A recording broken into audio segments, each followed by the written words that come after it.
Hi, my name is Jessie, and I invite you to come along today to come feed my horses with me. There are 6 of them that are my own, but we are feeding 7 horses today. So it will be a fun ride. So before we get into the daily MASH area of the video, I just wanted to put out a public service announcement to remind everybody that the first and foremost main part of your horse's diet should be hay. Ideally, you would feed hay of all sorts of types to make sure that the horses get all the nutrients they need in a forage-based setting, because that's what their bodies are made for. This guy's a hog.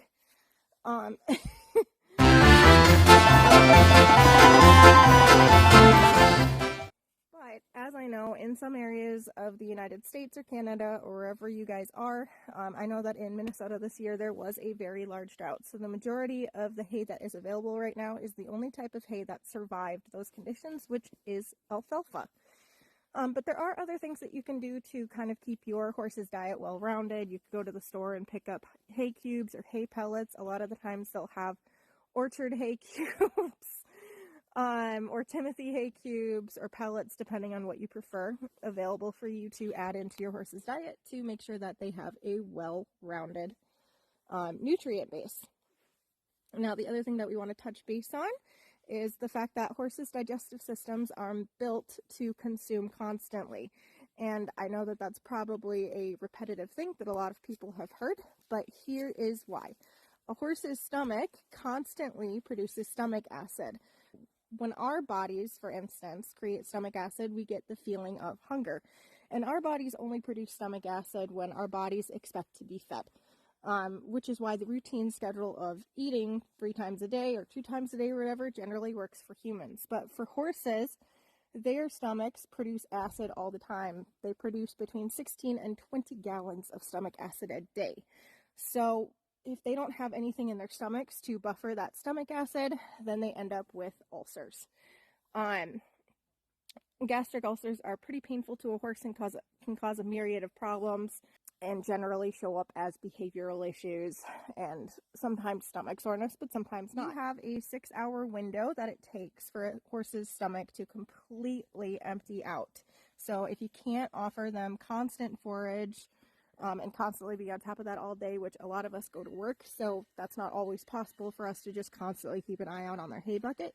Try to stay within that 6-hour mark so that there's always something in your horse's stomach so you can help prevent those stomach ulcers. Zito is being ridiculous. And if your horses are on a twice-a-day feeding schedule, like the majority of horses in the United States are, and you think your horse does not have ulcers, I would definitely double check that. A good point to push forward as well is that horses are prey animals and they are very good at hiding pain. So by the time it becomes a huge problem is usually when we see issues or their behavior change. Now, of course, every rider, owner knows their horse. Every horse is different. Some horses are more sensitive to pain and situations, and some horses are louder complainers than others. I'd say complainers lightly, but they tend to have louder opinions is a better way to say those things.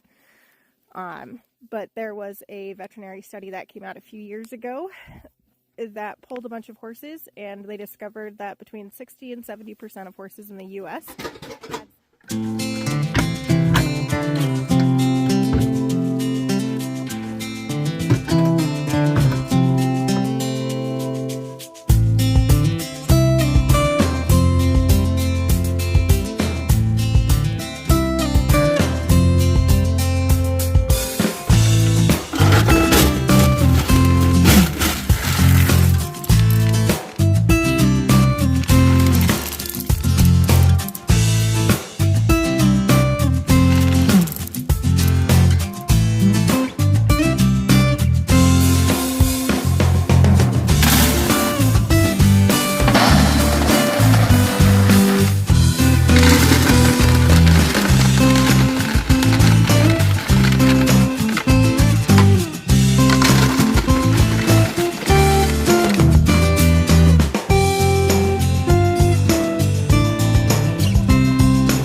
harvest moon.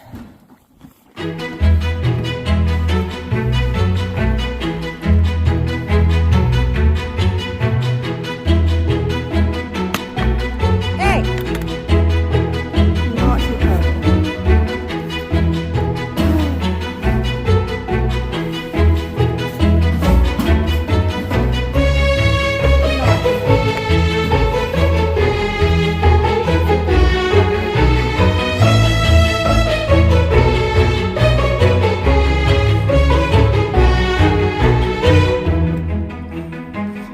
Oh, it is muddy, muddy, muddy out here in warm winter land. But happy ponies.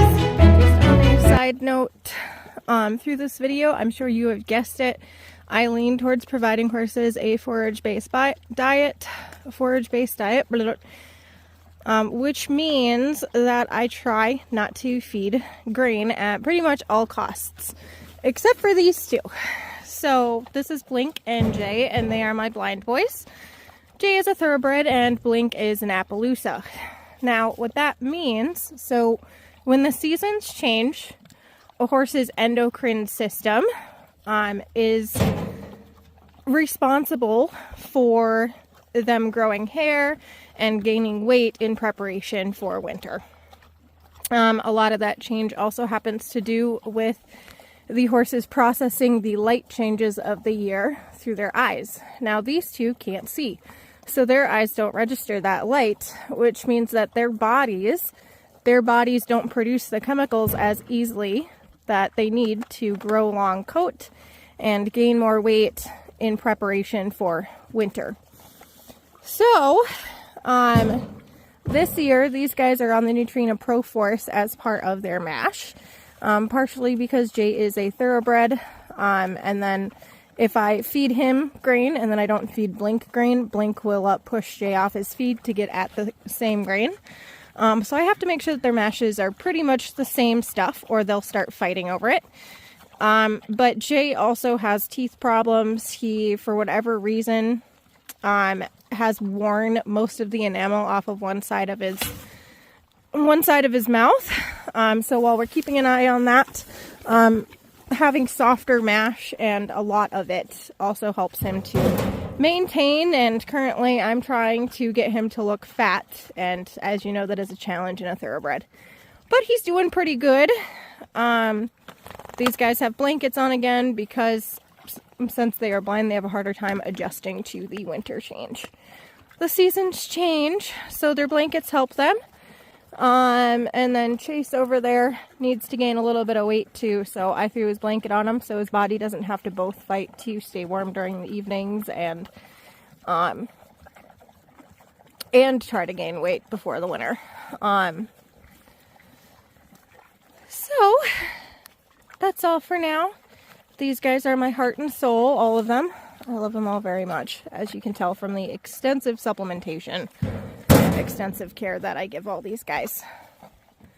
They are my life and my loves, aren't you? All right, that's it for now, guys. Ciao, ciao.